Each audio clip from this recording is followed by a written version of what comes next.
welcome to Mystery. I'm Vincent Price. Tonight, Malice Domestic draws Sherlock Holmes into the mysterious adventure of the Musgrave ritual. Now, Holmes was a man of habits.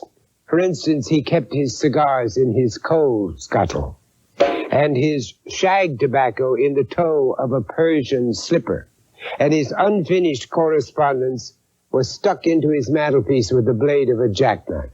He engaged in indoor pistol practice, never destroyed any documents, and played his violin at all hours. Furthermore, his incredible untidiness, his often explosive scientific experiments, and the atmosphere of violence which always seemed to follow him, combined to make him the very worst tenant in all of London. But it was another of his habits, his addiction to cocaine, which could have been his ruination if Watson hadn't patiently and slowly weaned him from it. The doctor's description of Holmes's nervous activity make it quite evident that the great detective's addiction was a very, very serious one. Watson tells us that when Holmes was not involved in the excitement of a new case, he would try to escape through the drug. And that's exactly what happens tonight when an old school chum invites the pair for a weekend in the country. The adventure of the Musgrave ritual.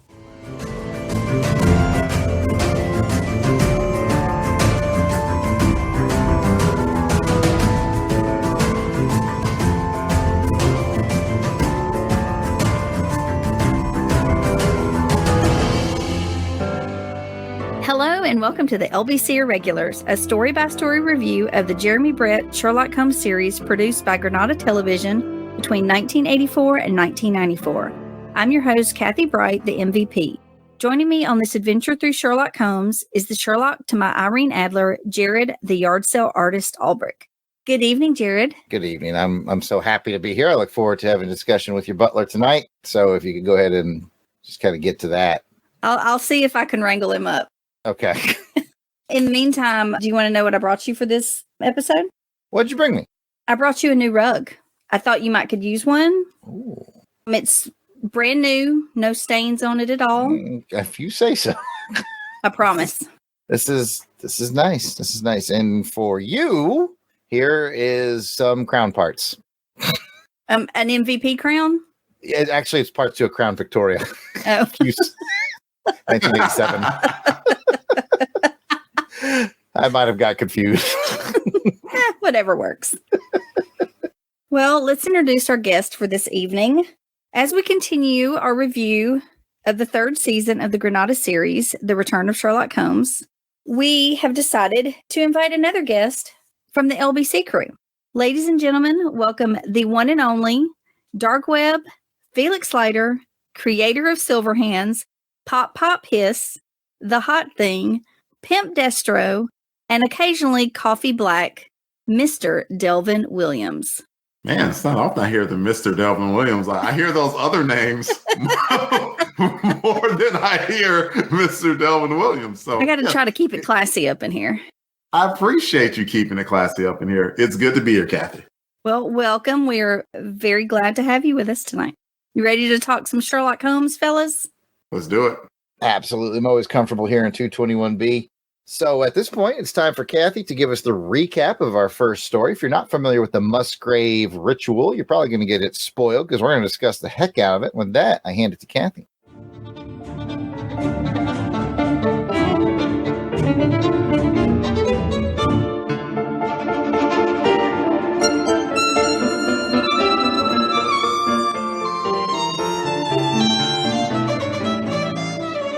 Holmes and Watson are off to the country to enjoy a relaxing stay with one of Holmes' old college buddies, Sir Reginald Musgrave. But truth be told, Sherlock is more interested in having discussions with Musgrave's highly educated butler, Richard Brunton. There's a lot more going on with Brunton than it would seem on the surface. He's showing a peculiar interest in Musgrave's family secrets and rituals in an attempt to find the hidden Musgrave treasure. Things really begin to get interesting when Brunton and the Musgrave maid, Rachel, both disappear. Have they absconded with the treasure or met with a less happy ending? Keep listening if you want to find out.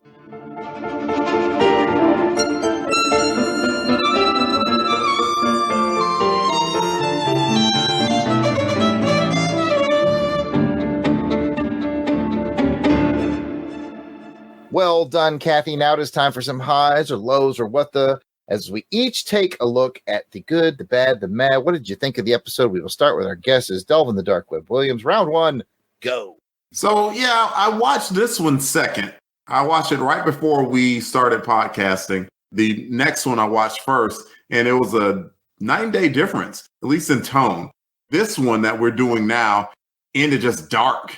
There were just some really dark notes in it of what's kind of turned out. I was like, all right, we got to, like, what happened to this guy? We got a mystery going on. The game is afoot. Yeah. And then you find out what happened. Is like, oh. And then, like, the last bit of the show is like, oh.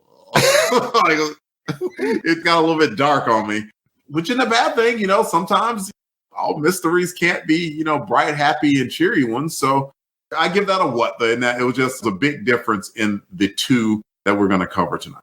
Yeah, definitely. I mean, one of them ended with Holmes doing this big leap, like, yeah, off some stairs, and the other one ended with like a dead body just blub, blub, blub, blub, blub, up from the bottom of the pond. He's like, So tonally, we have two very different episodes.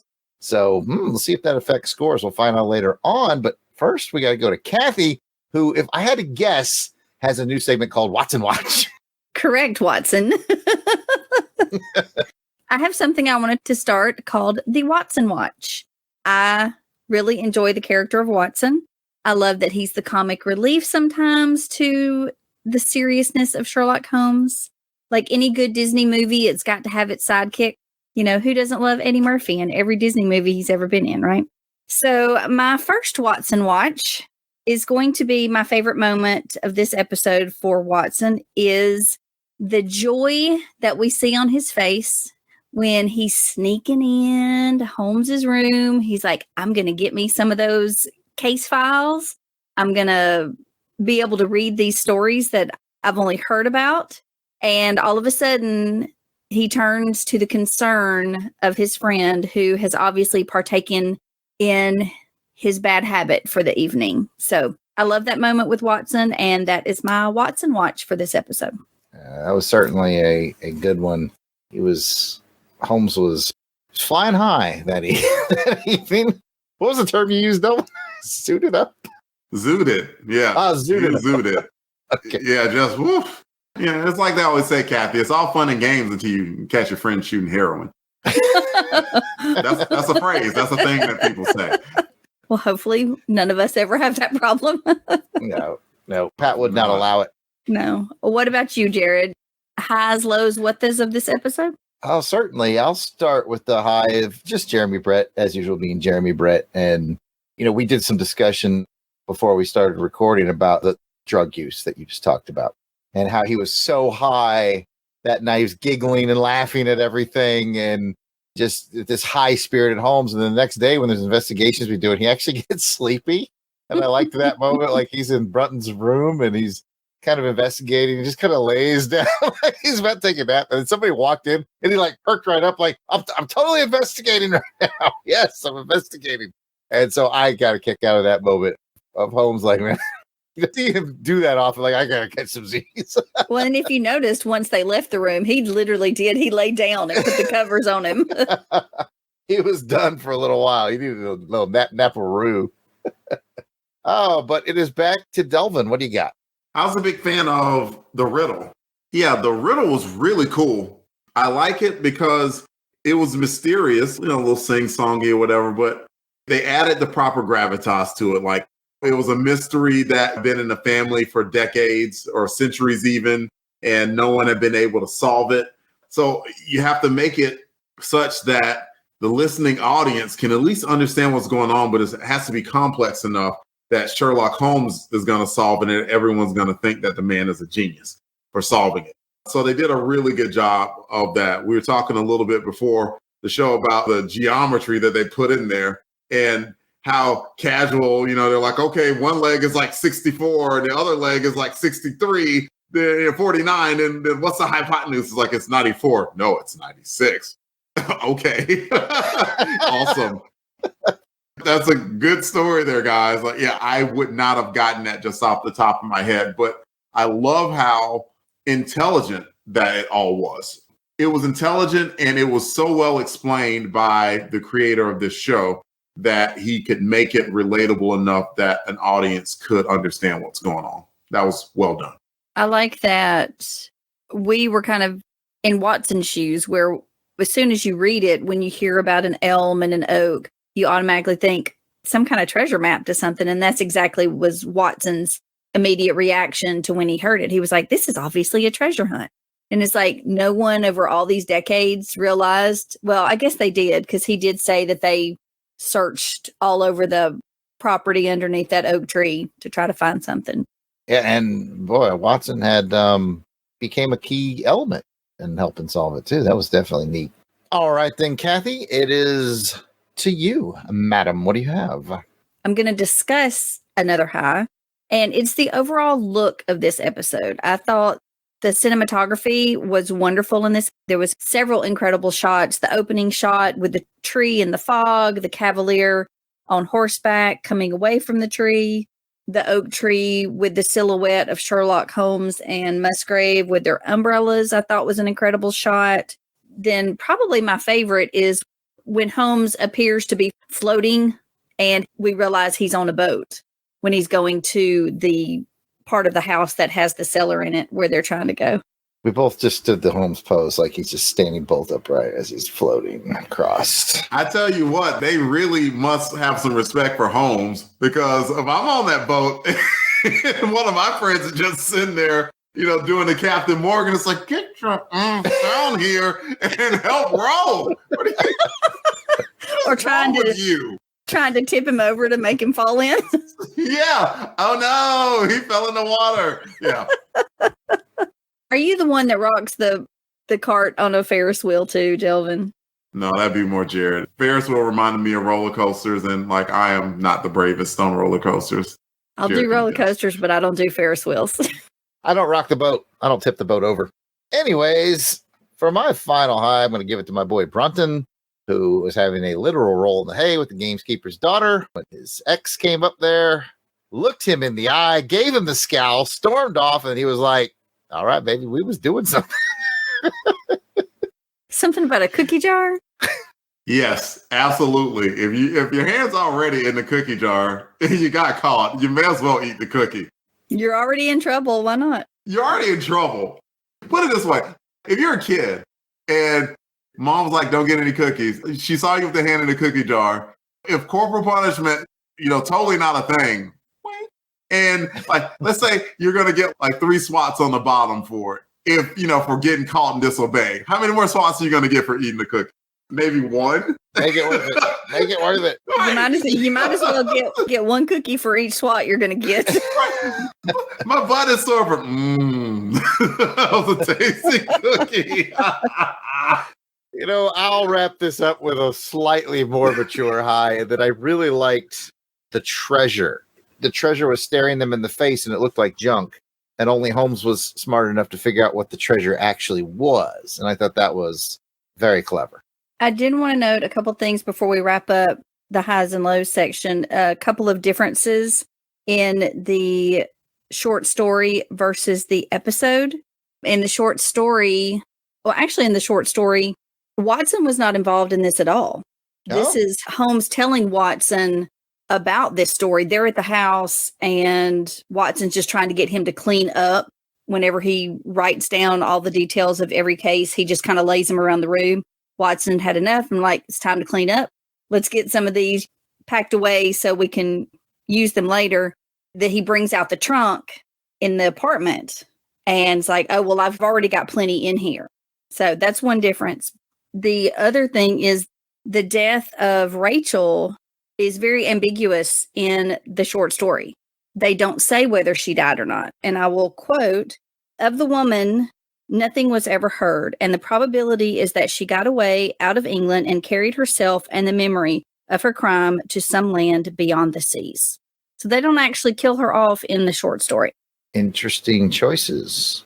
That was interesting. Oh, I was just gonna say they sure as heck did in in this TV show. She was dead and bubbling up like Alka-Seltzer. And it was somber. And like credits rolled, you're just like staring at TV. It's TV staring at you. He's staring at you. You're like, okay. Yeah, that's an interesting choice by the production crew to like clarify that which Doyle left ambiguous, so. And I also wanted to note, I feel like the episode was ambiguous about this as well as the short story, but about whether she intentionally knocked the piece of wood out to cause the stone to fall over the hole, trapping him, or if that was accidental, but yet she'd left knowing he would suffocate and die. Delvin, what do you think? She kill him or she just let him die? No, she killed him. If I'll give her the benefit of the doubt, and the benefit of doubt meaning it was a crime of passion and not a premeditated thing. Of course, she didn't know what she was going into. And then she saw, okay, yep, he needs my help propping up this very heavy stone door with these wedges. So she thinks she kind of like had a moment. She put two and two together and was like, wait a minute, you weren't even going to use me at all. And then, oh yeah, I caught you cheating on me. You're going to run off of her. So, oh boy was sitting there at the bottom of this thing. Oh no, that's not, no, baby, no, that's not. Yeah, why on earth did he hand her up the the bag of goods and then like that was his first mistake? I think he was trying to show good faith. Like, I have every intention of being with you, and this was just a dalliance that you caught me doing, and she was not convinced because they made hints a couple times to her, what they call it, Welsh temperament or something like that, that she was fiery. So like, that's what I think, Jared. I think it was a crime of passion, but she didn't mean to do it. But she got caught up in a fit of anger and then the guilt overwhelmed her. It's almost like the thing that pushed her over was the crappy treasure. Well, what we perceived as crappy treasure. I was just going to say that I just feel like they filmed it in a way because you don't technically see her move the piece of wood. You see it fall, but it's like, did she touch it to make it fall or did it just fall its own? But I wanted to read that particular excerpt from the short story that says, was it a chance that the wood had slipped and that the stone had shut Brunton into what had become his sepulcher? Or had she only been guilty of silence as to his fate? So the story leaves it ambiguous too, if it was accidental or if she intentionally did it. And that's one of those things where you guys are more than welcome. When I say you guys, the listening audience, more than welcome to let us know what you think. You can hit us up at LONGBOX CRUSADE on Twitter, Facebook, and Instagram, or drop us a voicemail at 707-532-5269. I'll tell you what that spells out later. But yeah, it's one of those things that we'd love to hear your thoughts on it. So yeah, by all means, hit us up at LONGBOX CRUSADE on Twitter, Facebook, and Instagram. And with that, I'm going to go back to Kathy because she's got to put some numbers on this thing. Now that we've wrapped up discussion of that episode, let's give it some pipe ratings.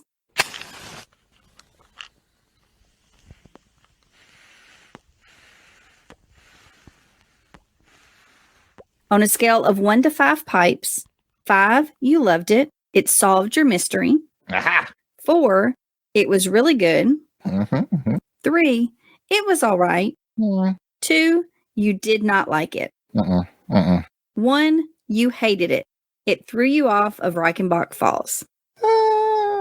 So, Delvin, let's start with you. How would you rate this episode? I thought it was good.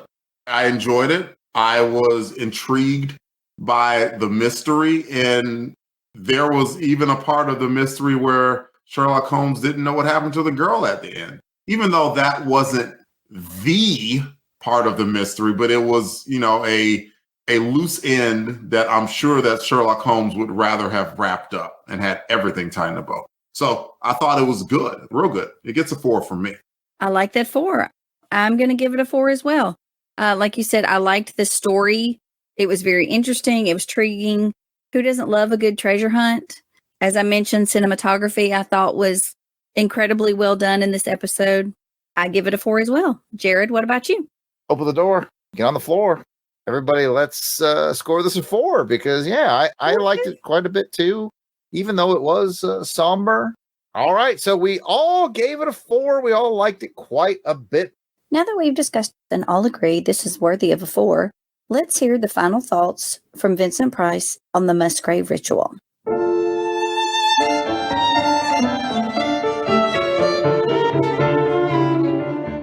In 1935, the opening night audience at T.S. Eliot's play Murder in the Cathedral gasped when they heard these lines coming from the stage.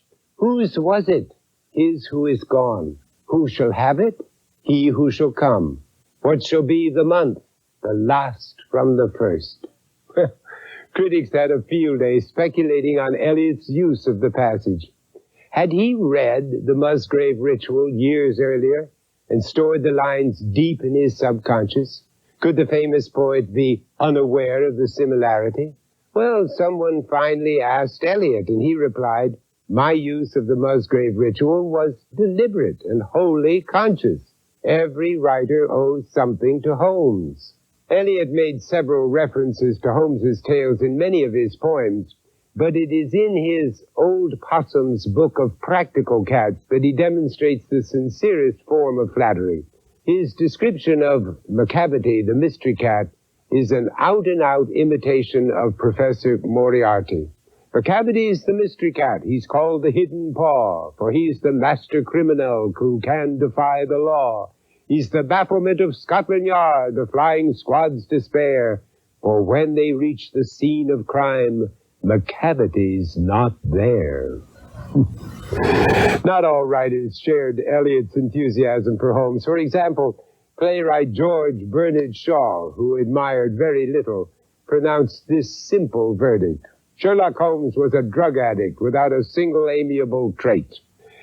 Next time, a stolen letter which could upset the entire political balance of Europe draws Holmes into the adventure of the second stain. Until then, for Mystery, I'm Vincent Price.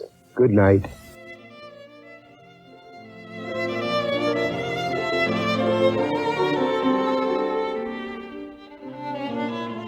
But wait, there is more, and here is Kathy to give us the recap of our second episode, The Second Stain. So if it's the second episode, The Second Stain is it's like 4 stain. Anyway, again, if you're not familiar with this story, you might get your ending spoiled, so go read it or watch it now. It's your warning. Kathy, take it away. Before the synopsis, let's listen to Vincent Price introduce The Second Stain.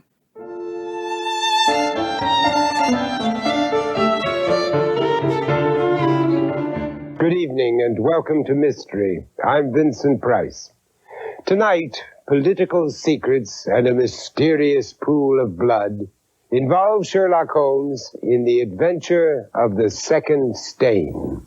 Now, Dr. Watson tells us that his friend Holmes was arrogant, vain, cold, caustic, cruel at times, disdainful of society, and quick to resent the slightest criticism. His mental processes came first, and he occasionally starved himself to divert the supply of blood from his digestive system to his mind. I am a brain, Watson, he was fond of saying. The rest of me is a mere appendix. Well, a man like this makes no attempt to hide any contempt he feels towards his mental inferiors. Holmes was especially contemptuous towards members of London's Metropolitan Police, with whom he was occasionally forced to work. Officer Lestrade was the official with whom Holmes came in contact most often. Now, Holmes considered him the pick of a bad lot. And though he admitted that Lestrade was quick and energetic, he ultimately found that the policeman was totally lacking in imagination and generally out of his depth. Holmes and Lestrade crossed paths and swords again tonight in the adventure of the second stain.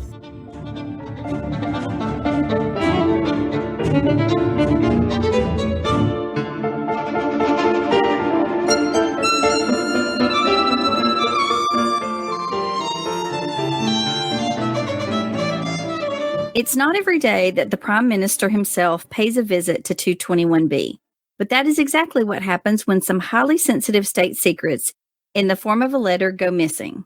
Trelawney Hope The Prime Minister's right-hand man is beside himself with stress since the letter was taken from his bedroom, so the two government men plead with Holmes to help them recover the letter, which could plunge England into a full-blown war.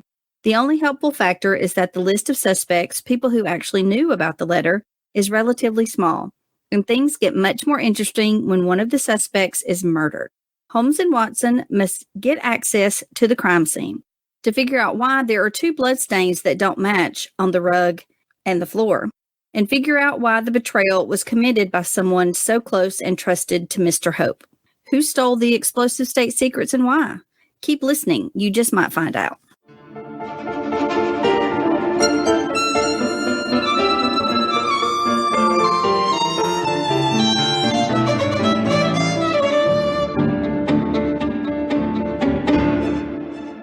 Well done, Kathy. Now it's time for some highs and lows and what does as usual. And we will start with Delvin, the dark web pop-up his summer hands. Felix Leonard, hot thing. Kim Tester. You got them all. Good. The ending. Let's start with the ending again. Not the ending of even though that was so unlike anything I've seen from Sherlock Holmes. But it wasn't totally out of character because he kind of said in the episode, if I solve this one, this is going to be like the most baller case I've ever solved, y'all. Like, we're going to get beats and cheeses, the likes of which I don't even know the names. Yeah, so he had a reason to be excited, but like just a little bit before that, where Holmes figured it out, it was probably the most likely suspect that it could have been once he narrowed it down for a little bit. She kind of gave herself away. He could easily have ratted her out, got her sent up the clink, up the river, and like she would have been in jail for a really long time, but he gave her multiple chances to defend herself. I know you did it. Why did you do it? And when she gave the explanation, he was like, okay, I'm going to not only spare you from jail, but I'm going to preserve your marriage as well, because everything that the missus did was in the act of trying to preserve her marriage. She did a bad thing, but she was acting out of good as a result of it. And I like that Sherlock Holmes kind of did a dance in the gray there and came out like helping out everyone that he possibly could, not only his country, but that marriage too. I thought that was very well done. I concur. And I would love to pull a full-blown Pat here and just keep taking everyone's turn, but I will summarize it, and then we'll go into details as the rounds go on, perhaps. But if you like that bold, energetic Holmes, this is like a key episode to watch. He is so locked in and on fire, and that's what I'm going to make my first round is going to be the use of fire and smoking. And I love how they used it. They showed him smoking twice. The first time, his brain is running possibilities as fast as it can, and that's pretty fast for Holmes. And he's thinking, and he lights his pipe, and he throws his match, and what happened? He caught the dang newspapers on fire right next to him. It was like the most clumsy, like, oh, Holmes, what the heck, And did you notice that they're trying to put out the paper that's on fire with the paper that's in his hand? He was matting it with papers, but yeah. The point is, I don't know if it's intentional or not, but when he smokes that, his brain is working overtime to solve it, so he's not in the moment physically. And then the next time he smokes is when he's got it all figured out, and he's smooth as butter. Slides that they don't even show you happen. What they show is he walks by the box, and the next time he comes on screen, he's like rolling up smooth, lighting the cigarette, as cool as a cucumber. And I just thought that was a very interesting juxtaposition. Jason likes that word. It's a very interesting use of him smoking once while his brain is churning and being physically unaware of his surroundings to when he's got it on lockdown and he is just so smooth. And I thought that was just neat. I have so much more to say about Brett and Holmes in this episode, but I can't take it all. I got to pass it, Kathy. My absolute favorite moment is the joy of Sherlock jumping. It's so somewhat out of character for him, but I think he's that joyous because on the flip side during the episode, he was so frustrated that he could not solve this. And I love frustrated Holmes. I like Holmes. I mean, yes, everybody knows that he is superhuman when it comes to his ability to solve these cases. But I like when he can't immediately figure out. I like when he really has to dig deep and try really hard. And I like when it's not easy for him to solve the cases. So that's what I like about this particular episode. I want to add something to that. And we first started covering Sherlock Holmes on Saturday Matinee Theater on LONGBOX CRUSADE. And everyone that we had as a guest that had any Holmes history, when you asked them who was their Holmes, they're like, Jeremy Brett, Jeremy Brett, Jeremy Brett. Of course, the first one that I really got to see for an extended period of time is Ron Howard. And so I was looking at Jeremy Brett's Holmes the entire time, was like, this guy's kind of weird. like not in a bad way. Like, I got what he was trying to do. He wanted his Holmes to be eccentric, and his Holmes makes dramatic turns with his cloak or with his blanket or anything that he has, and he tells a lot of things with his facial tics and facial expressions. And I just find that unique. I can see why it would be endearing, because he's not coming across as being, an a-hole, like, say, Cumberbatch's Holmes. Like, he just comes across as kind of being an eccentric dude. And it's like, I can see how it can become endearing, but it's interesting because it took me mentally a second to get used to his Holmes and to this gentleman's Watson too. I'm like, I like my Watson to be a little bit more stout and quick to start a fight and a ladies' man and everything, because that's the Holmes that I'm used to watching. But I definitely dig this version of it too. Just some subtle differences. I'm going to add on to that as well. It's the word I use to describe him is flamboyant, even though Cumberbatch, he's eccentric in a way too, because he kind of makes big, loud movements as well in his portrayal. But Jeremy does do it in a little more theatrical. That's a very good word. But one thing I did take note of the second or third time I went through this episode. Sometimes it bothers me that they are too zoomed in on just his face, because like Delvin was saying, he does a lot of hand movements. Well, one in particular, I like the way he moves his hands to have someone exit the room or do that. Like, they zoom in too much and you can't see the full aspect of what that looks like. All you see is just like the tip of his fingers going in front of his face. I feel like they need to zoom out and show me a little more of that whole gesture, if that's part of his character they want us to see. Well said. Well said. And we will now enter our second round. Delvin. I like that the linchpin to solving this mystery was Lestrade. I had not seen... In his own way. In his own way. But, he had a suspect. Had a good reason to, charge the suspect, as Lestrade usually does. He's thinking like a straightforward cop might think. Like, they're not paying him to think outside of the box necessarily. It's okay, let's find someone who's the most likely suspect to do this. And so he did. Thought it was that guy, I think. No, the fascinating part was it was the French gal, and he was right. He had the girl who killed the guy. Right. So much more going on around. Yeah, right. And as soon as he mentioned that, I was like, yeah, the rug. That was just weird. Like, there's no blood spatter on the floor, but it is on that side. Huh. And then as soon as Holmes and Watson both are like, oh, yeah, clearly there's something under this floor. And just went to work on it. But I like how it was revealed. I am a big fan of, there are times where it's awesome that Holmes can solve the mystery all by himself, but I tend to like the ones where the team gets to help a little bit too. And in this case, Lestrade, whether it was unwittingly or not, did figure out or had a huge clue, and he didn't quite know what to do with it, but he knew that Holmes might. And so he just brought it to Holmes's attention that there was an oddity that was going on. And sure enough, that oddity was enough to figure out the whole thing. So in a way, Lestrade inadvertently saved England. Good on him. He did. There's so much to like about that scene. I'm glad you went before me because I'm just going to lead into that scene. As soon as he's, like you said, as soon as he says it, these things don't match. I love the way the music picks up. Holmes's eyes get big.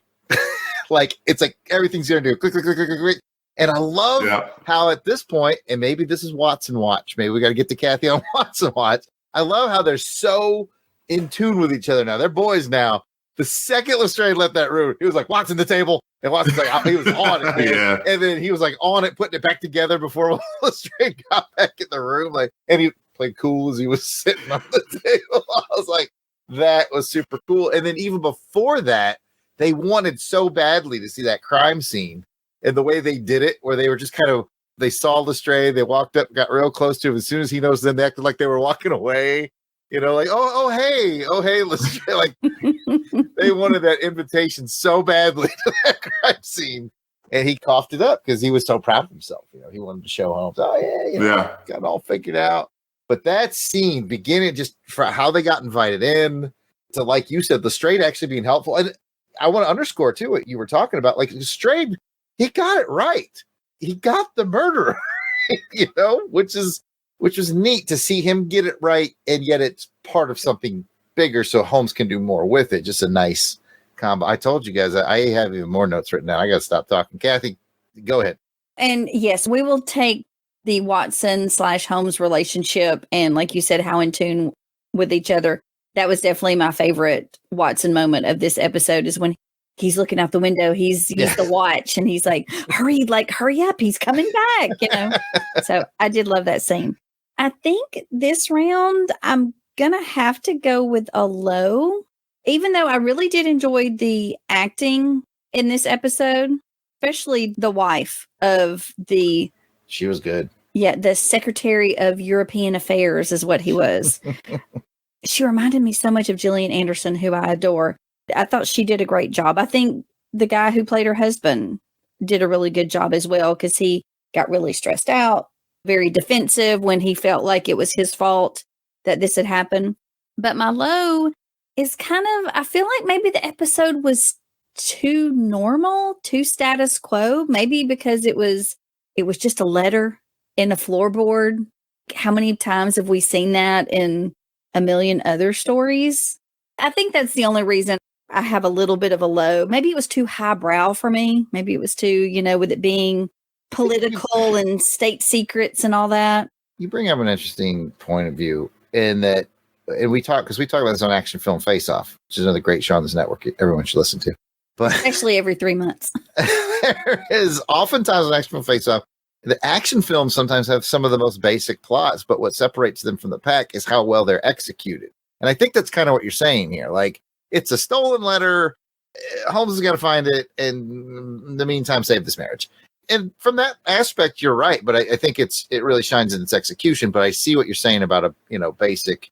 It's not like the one where the dead body was on top of the train, and so then it fell off the rails. They had to figure out why there was a dead body, but there was no blood, and it wasn't as complex as all that. Right. I feel like maybe definitely if they didn't have the murder of the prime suspect, then the episode would have been completely boring. Yeah. I feel like they could have expanded on that even more to make it a little more fuller episode.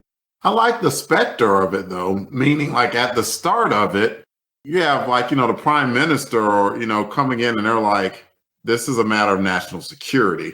So as soon as I even heard that, my antenna's already like, word. Okay. All right. I'm leaning into like, okay, what's going on? And then immediately after the wife comes in, is like, what did they tell you? Which automatically kind of puts a spotlight on her, and she knew it, but it didn't necessarily brand her a suspect. So I thought there was some intrigue there. And so we can, talk about that back further or slightly agree, disagree, but I'll add a comedic moment of, I want to know what she wrote on that letter. It's so 1800s naughty. It's like, oh, I wrote a naughty letter. It was like before she was even married. Like, yeah. Okay. And the husband would still get mad in some jealous rage. It's like, why? Yeah. I would love to run my hand betwixt your nether regions. Like, you have to look out for Delvin's naughty Victorian prose short stories that are coming out soon. And then she showed her whole ankle. Oh. I do believe I soiled my pantaloon. Okay, take the show back, please. He had his hand in the dispatch box. Watch out now. Woo. Where's the fan? It's spicy in here. I got pat points here, and I'm going to use them. I'm going to go back to what Delvin was just talking about with the scene with the prime minister. And it's like, that's high status in your living room. And Holmes is like, oh, you're not going to tell me what it's all about? Can't help you. Bye. So sorry. Yes. That was such a power play. Which one of us is the most powerful guy right now? It was such a power play. Like, oh, you're not gonna tell me. Okay, well, I can't help you anymore. I don't want to waste any of your time. Good day. Turned his back, writing a letter. There was no letter there. He wasn't writing anything. No, he was drawing boobs. It was such a power play. Like, oh, you're right. I'm glad you brought that up. That was so good. Icing the cake on the power play, the one person who was clearly impressed was Watson, right? He even hooked the guy with the jacket on when he left. And at one point, Holmes even said, Watson, do sit down. Like, wow. Yeah, that was pretty cool. And then the other moment I liked is when they were recapping the theft of the papers, and Watson was kind of going over the facts, and Holmes was smart aleck comments. The valet had left for the day. They always do. The servants had gone to bed for the night. They always are. That was great stuff. So this is like a really... I'll stop my pat points and see if Kathy's got anything left on the back burner as well. But it's such a Jeremy Brett performance all the way through. So high energy. Kathy, you got anything to close us out? No, I think I'm good. I don't have any other pat points or any other highs, lows. I did like when Miss Hudson snuck out of the side door, like when they were cleaning up for the Prime Minister and his Secretary of Affairs to come in, and she's like sneaking out with the tea trays in the beginning. But everybody was impressed except for Holmes. He was like, they took his cup of tea away from him. He was right in the middle of it.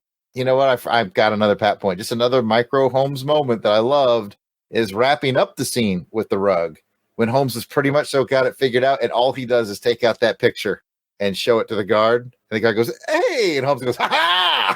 Like, I've got it. I've got this by the short and curlies at this point. I've got this. That gleeful. That was great. That was good stuff. Okay, I found my Holmes anti-women documentation in the show from the short story. It says, and yet the motives of women are so inscrutable. You remember the women at Margate? Their most trivial action may mean volumes, or their most extraordinary conduct may depend upon a hairpin or a curling tongue. Yes, and that is quoted in the show. So clearly we had a lot to talk about in this episode. It was such a big performance by Jeremy Brett. Even though, the mystery maybe not as exciting as some people on this panel would have liked it to be. But with that in mind, Kathy, I think it's time we put some numbers on this. So again, we're done with discussing that episode. Let's talk about ratings.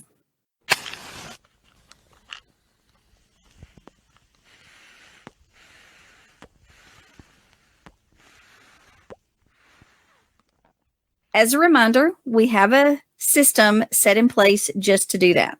On a scale of 1 to 5 pipes, 5, you loved it. It solved your mystery. Aha! 4, it was really good. 3, it was all right. 2, you did not like it.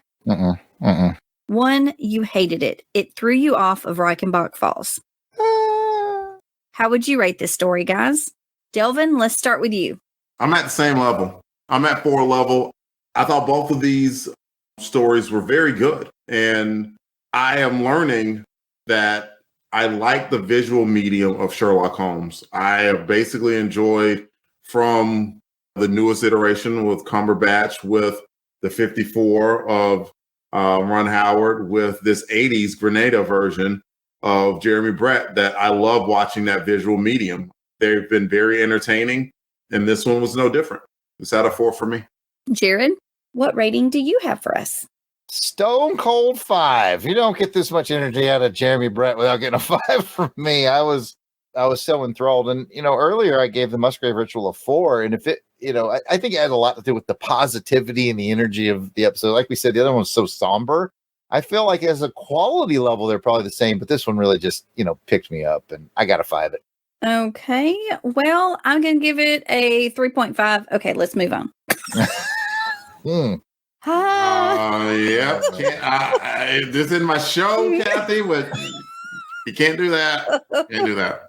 Changing the rules. Well, I would really, really, really, really want to give this a 4, but I can't rate it the same as the Musgrave Ritual because I just liked it so much better. So I'm going to have to give this a 3. I know. Come at me, folks. The shaking of the head. All right.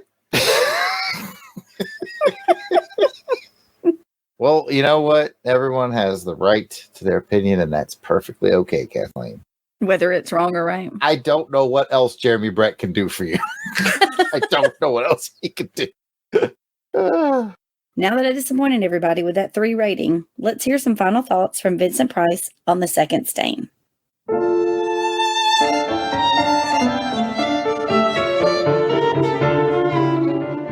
In tonight's episode, Holmes deferred to Watson with the fairer sex is your department. But in earlier episodes, he has admitted that his powers of observation had been blinded by a woman's beauty. But then he's also claimed to dislike and distrust the sex, and found any emotion whatsoever to be abhorrent to his cold, precise, but admirably balanced mind. Now, if some of this sounds slightly contradictory, don't be alarmed. The Sherlock Holmes adventures here are subject to frequent inconsistencies, which even an elementary reading will uncover. Conan Doyle was often writing very fast for magazine deadlines, and his treatment of detail and especially chronology were casual at best. Lady Conan Doyle tells us that her husband sometimes wrote his stories in a room full of people talking. He would write in a train with the hum of conversation around him, or in a cricket pavilion during the match while waiting for the rain to stop. Inconsistent or not, the stories are so interesting that most readers tend to excuse errors in the minor details. One adventure, for example, begins on a July day, only to have it be September by nightfall. In some stories, Watson's war wound is in his leg. In others, it's in his shoulder. Occasionally, the good doctor calls his landlady Mrs. Turner, even though that's not her name. Perhaps he's confused because of his own indefinite marital status. You see, scholars continue to examine conflicting references to Watson's having been married once, twice, or possibly 3 times. Fans also try to fill in the gaps, which Conan Doyle seems to have left in particular areas. What was the precise layout of the rooms in Holmes's Baker Street flat? Was Holmes illiterate? And if he could read, why did Watson always have to read aloud to him all of the letters and telegrams? If he was such a poor marksman, as he tells us, how could he shoot a perfect replica of Queen Victoria's insignia into his bedroom wall?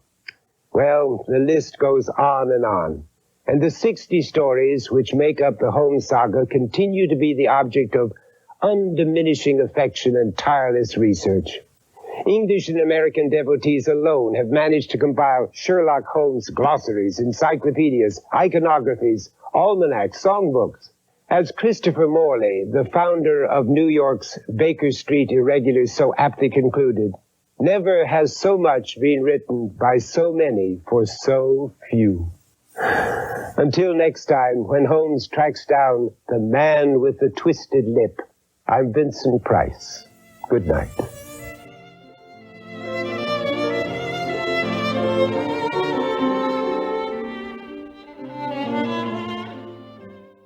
Okay, folks, before we send Kathy off in the handsome cab for this episode.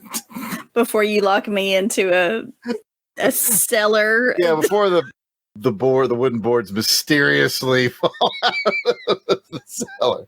No, but seriously, before we ride off in our handsome cab for this episode, let's thank our Crusaders Club members who help pay the rent here at 221B. These are the fine folks that have joined our crusade. They enjoy exclusive access to special long box episodes, voting to help determine show content, raffle awards, invitations to be on podcasts. Oh my goodness. It's like, I think it's 98% of the access. The last time I talked to Pat. Jared. Update. Yeah. It's all the access. You heard it here first, folks. It's all the, thank you, Delvin. It's all the access. So if you want all the access, you want to be cool like the people we're about to name, just, go on to patreon.com/longboxcrusade, and there's as little as $1 a month. It will be waiting for you. And let's start with Angelica Wolf.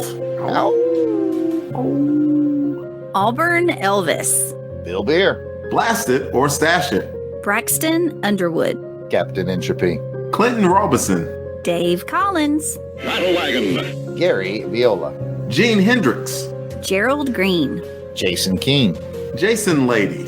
Jeremy L. Jim Jumpin'. I hope you like Jim Jumpin' too. Jim Meal. Joe Thomas. Dr. John Watson. Josh Strickland. Candace Ward. Captivating Kathy Bright, the MVP.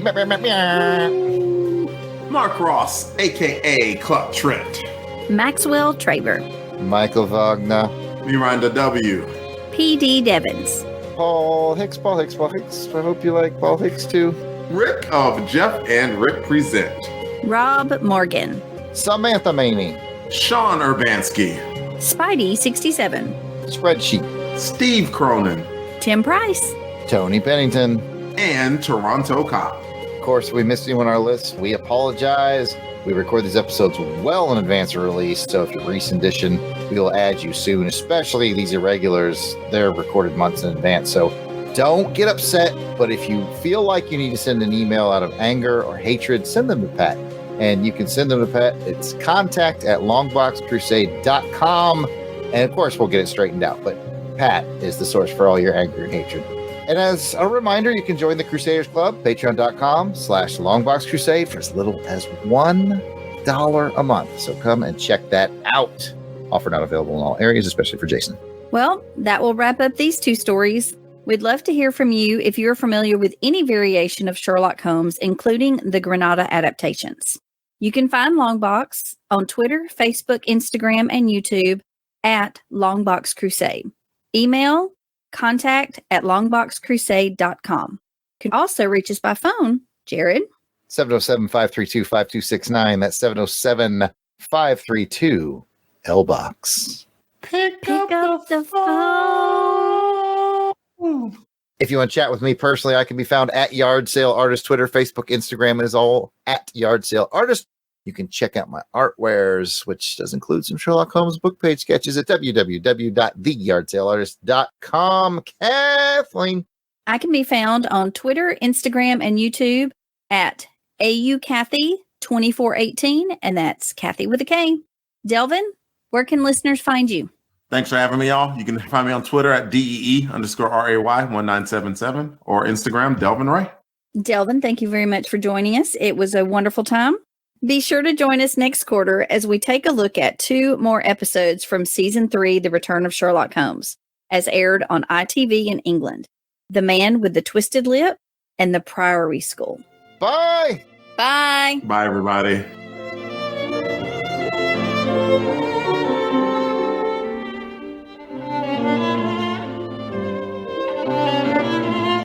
Outtakes. Get ready to cut this out, Kathy. I think Brunton made a mistake. He should have asked the gamekeeper's daughter to help, because once she gets a hold of that wood, it doesn't go anywhere.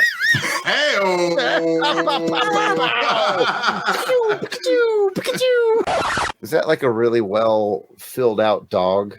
Good luck with that one, Dalton. Supple cur? Yes.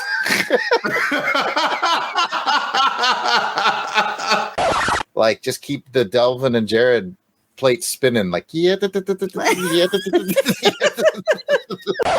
Wish I could remember like the old timey word for telephone. Speaking telegraph, Jared. Connect with us with the speaking telegraph. Put an ad in the London Times.